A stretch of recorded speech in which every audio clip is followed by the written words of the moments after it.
चुनाव खत्म हो चुका है और जोड़ तोड़ अपने हिसाब से बिसात बिछाने के लिए रणनीति शुरू हो गई है, क्योंकि रणनीति अब मैदान में नहीं ड्राइंग रूम में बन रही है। ऐसे में छोटी पार्टियां मोदी की नींद हराम कर रही हैं।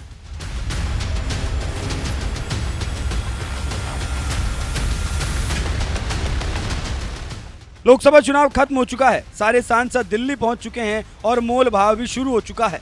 हर पार्टी अपने हिसाब से डिमांड कर रही है। हर पार्टी को मलाईदार पद चाहिए। क्या मोदी अब छोटी मोटी पार्टियों को संभाल पाएंगे? किसी को वित्त मंत्रालय चाहिए तो किसी को रेल मंत्रालय चाहिए। इसी को लेकर कहा जा रहा है कि क्या इस बार मोदी छोटी पार्टियों के तेवर झेल पाएंगे। आप जानते हैं कि नरेंद्र मोदी एनडीए की तरफ से संसदीय दल के नेता चुने जा चुके हैं। उसके बाद तीसरी बार सरकार बनाने के लिए दावा पेश कर चुके हैं। बीजेपी सरकार बनाने की कवायद में जुटी है, तो वहीं सहयोगी दलों के डिमांड लिस्ट में सामने आने लगी है। सरकार गठन के लिए एन फैक्टर मतलब एन चंद्रबाबू नायडू, नीतीश कुमार अपनी अपनी शर्तों के साथ घूमने लगे हैं और अपनी डिमांड से मोदी को परेशान कर रहे हैं। जो सूत्रों के हवाले से खबर आ रही है उसके मुताबिक चंद्रबाबू नायडू की पार्टी ने लोकसभा स्पीकर के पद की मांग कर डाली।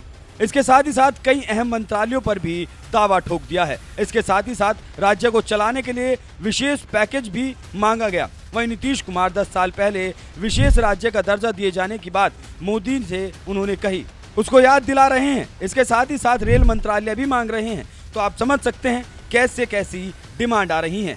इसके साथ ही एक सांसद वाली पार्टी मांझी ने भी बड़े पद की मांग कर दी। यही नहीं, जेडीयू बीजेपी की कोर वोट में सेंधमारी करने का भी प्लान बना रही है और बीजेपी के मुद्दे यूसीसी, अग्निवीर योजना पर पुनर्विचार की शर्त रख दी है।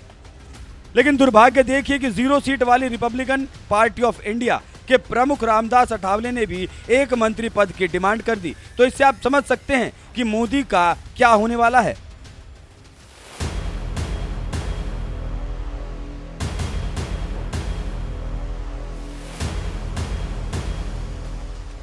वहीं सूत्रों के हवाले से खबर आ रही है कि बीजेपी मंत्रिमंडल के लिए एक फॉर्मूला तैयार किया गया, जिसके मुताबिक 4 सांसदों पर 1 मंत्री का फॉर्मूला होना चाहिए। तो वहीं 5 पर 1 के फॉर्मूले की भी चर्चा है। जानकारी देते चलें कि एनडीए के कई घटक दल ऐसे हैं जो 1 या 2 सीटों पर जीत कर आए। ऐसे लोग भी मंत्री का पद चाहते हैं। बीजेपी छोटे दलों से इस बात को लेकर टेंशन में है कि इनको कैसे मंत्रिमंडल में स्वीकार किया जाए और किनको कितने मंत्री पद दिए जाएं। अब हम आपको बताते हैं कि एनडीए के किस पार्टी के पास कितना दम है।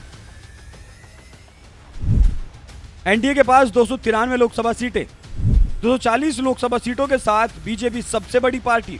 टीडीपी के पास 16 लोकसभा की सीटें, नीतीश कुमार की जेडीयू के पास 12 सीटें। इससे आप समझ सकते हैं कि एनडीए में किसकी कितनी ताकत है। अब हम आपको बताते हैं कि एनडीए की 10 पार्टियां ऐसी हैं जिनके पास 1 या 2 सांसद हैं। राष्ट्रीय लोकदल के 2 सांसद हैं। जेडीएस और पवन कल्याण की अगुवाई वाली जन सेना पार्टी के भी 2 ही सांसद हैं। अनुप्रिया पटेल, जीतन राम मांझी, अजीत पवार, प्रेम सिंह तमांग के Assam Gana Parishad, all Jharkhand students union और यूपीपीएल के 1-1 सांसद हैं। इन लोगों को भी मंत्री का पद चाहिए। तो आप समझ सकते हैं कैसे मोदी इनकी समस्याओं को हल करेंगे और कैसे सामंजस्य स्थापित करेंगे। देखना होगा। अभी तो सरकार को आने दीजिए, फिर देखिए क्या क्या होता है।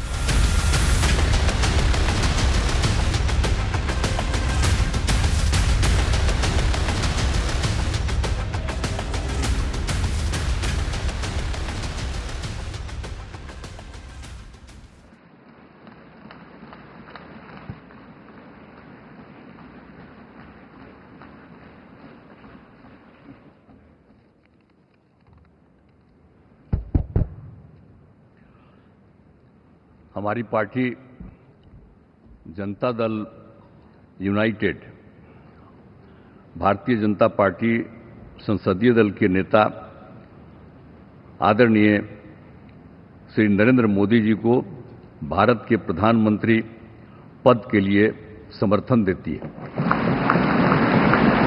आज ये बहुत ही खुशी की बात है। 10 साल से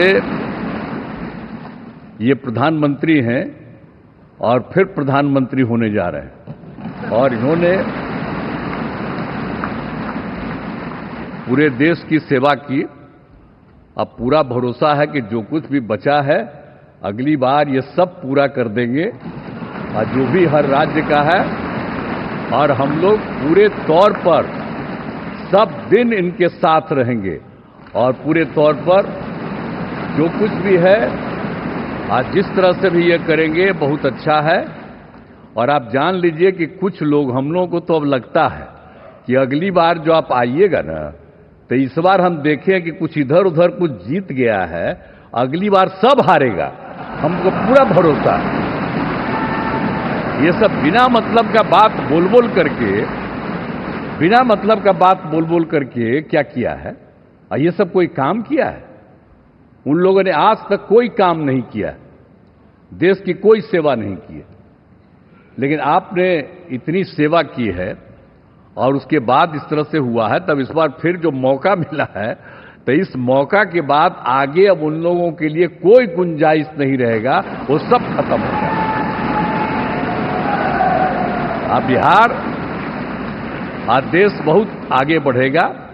अब बिहार का भी तो सब काम हो ही जाएगा, जो कुछ भी बचा हुआ है उसको ही कर देंगे।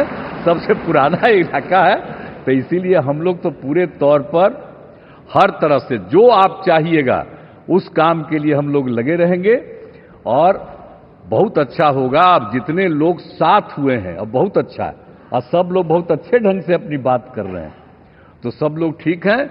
हम मिल करके सब लोग चलेंगे और हम लोग पूरा आपके साथ रहेंगे और आप पूरे देश को कितना आगे बढ़ाएंगे, ये बहुत खुशी की बात होगी। यही हम लोगों को कहना है और मेरा आग्रह यही है कि जल्दी से जल्दी आपका काम शुरू हो जाए, शपथ ग्रहण हो जाए। अब आप एतवार को करने वाले हैं, तो हम तो चाहते थे कि आजो हो जाता तो अच्छा था, लेकिन आपकी जब इच्छा है तो जब भी हो, जितना तेजी से काम हो जाए तो बहुत अच्छा है और बहुत अच्छा रहेगा। अब इस बार हम लोगों का इससे बड़ी खुशी होगी और पूरे देश में इसका बहुत ज्यादा फायदा है। इधर उधर कोई करना चाहता है उसको कोई लाभ नहीं है, तो इसीलिए मैं आपका अभिनंदन करता हूं और आपके नेतृत्व में सब लोग काम करेंगे, सब लोग चलेंगे इन्हीं शब्दों के साथ। और आप सब लोग इतना खुशी हैं, सब पार्टी के लोग, मैं उनका भी अभिनंदन करता हूं और यही कहूंगा कि हम सब लोग इनके साथ रहेंगे और एक साथ होकर के जो कुछ भी करेंगे इनकी बात को मानते हुए हम लोग आगे चलेंगे। इन्हीं शब्दों के साथ बहुत बहुत धन्यवाद।